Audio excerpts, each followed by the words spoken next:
The film begins with a close-up of the main character and another person. By doing a close-up and having the characters have eye contact in such a manner, it establishes tension and makes the viewer anxious for what's about to happen.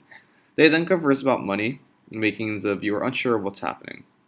The first interview cut occurs to give a brief introduction of what the main character, David, thinks about his own art. He then holds up a picture which is barely recognizable and is sloppily done in pencil on lined paper, showing the absolute opposite of professionalism, establishing that this character is bad at art. It then switches back to the deal, and this time it includes all three people in the shot to show everyone's reaction. The final shot for the scene is the buyer angrily leaving the room, and the camera pans to follow, the pans to the two disappointed sellers to show their reactions.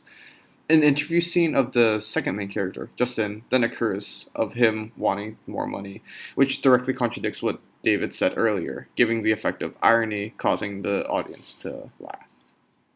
The scene itself was in a meeting room in the library to give more of a professional feeling, although the lighting in the room was unfavorable and didn't remain consistent with the rest of the film. To fix this, I white balanced it a bit to make it feel a bit brighter. The first filming technicality while I was editing also occurred here, as the first interview was the only interview in the entire film that did not have proper audio. The introduction was meant to feel like a TV show, so I came up with a quick jingle for the opening on the piano and started out with a white screen to establish that this was different than the scene I was just shown.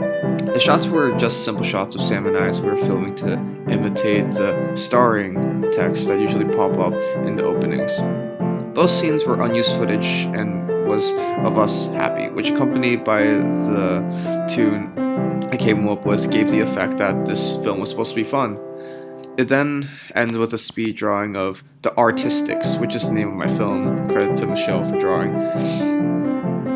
And the typography of The Artistics was very plain and somewhat messy block letters in order to represent that the characters aren't very artistic at all.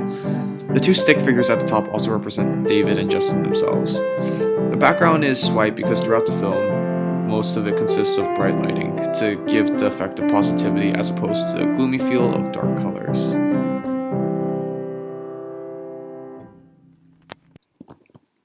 After the opening, it was time to introduce the main characters. I introduced myself, David, first, as I had a bit more of a prominent role in the film. The scene is mainly just of an interview of David to show his pride towards his drawings. He proceeds to talk about a finger painting he did when he was 2 years old, and the camera then changes to a quick pan in on the painting that he did. The quick pan in gives the effect of the surrounding that is a living room of a house, and the zoom helps focus the attention of the viewer on the painting itself. He did not actually create the painting, contrary to what he says, because he was 2 years old and babies can't technically encode memories very well when they're at that age. The whole point of this was to show that his foundation for his belief of his artistic genius was based on something false, which he's unaware of.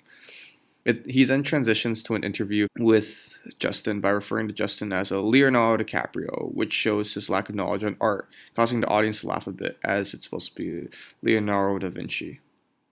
Justin then talks about himself and David, showing that there's a bit more focus on David, and also Justin later showcases his belief that he himself is an amazing artist, yet he isn't actually. The next scene introduces the plot of the episode, which in this case is them attempting to get into a summer art program. The computer screen was set up so that one window has a regular Google page, another window has a DeviantArt page, which is a popular art website, which shows their love for art, and one page is the actual art program itself. The page was made on Blogspot and has a stock image at the bottom with none of the characters in the title capitalized. This is to show the authenticity that the art program had. None.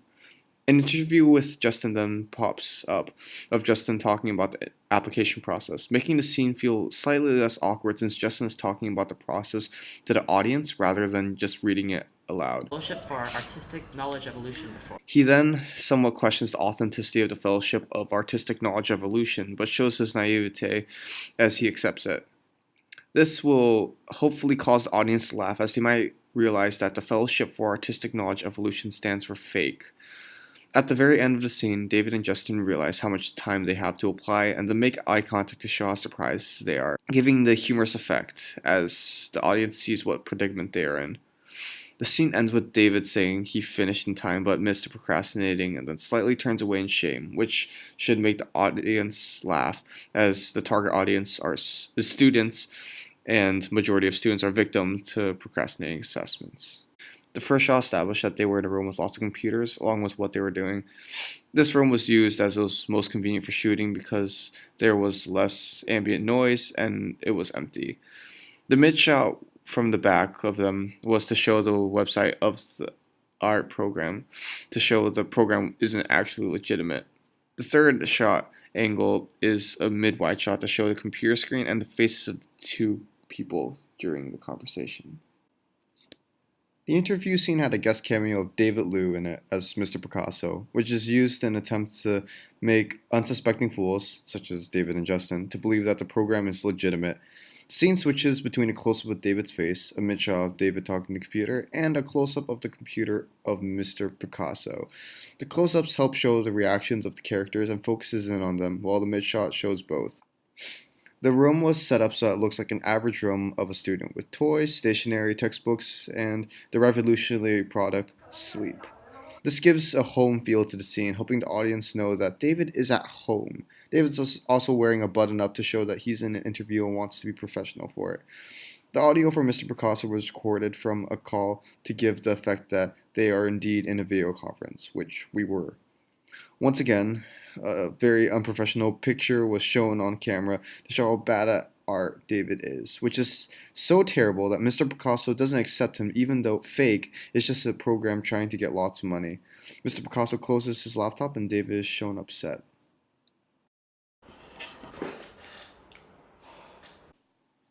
The final scene is probably the one I'd want to go back and change the most. Once again, David and Justin are in the computer room talking, starting the scene with a pan of Justin sitting down next to David depressed.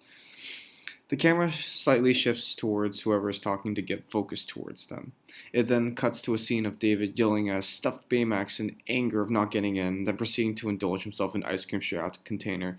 This shows his childish side towards defeat and contrasts to what he said to Justin right before about him getting over his rejection very easily, hopefully getting the audience to laugh. Justin then proceeds to question their actual artistic talent, which David immediately shuts down. David then gives a speech about how great they are, even though they are banned from the art classroom, which explains why they aren't in the art classroom for any scenes. David then stands up, excited to show off the Artistics, which is now established to be their group, causing the audience to finally realize where the title came from. It ends off with a fadeaway along with a pan out of the two from behind to give closure to the episode. Justin questions the name of the Artistics, but David doesn't care, giving the effect that David is the one that's obsessed with his hubris, while Justin's slightly more sane. Overall, the project was a lot of fun to make, and hopefully you enjoyed it. Thank you.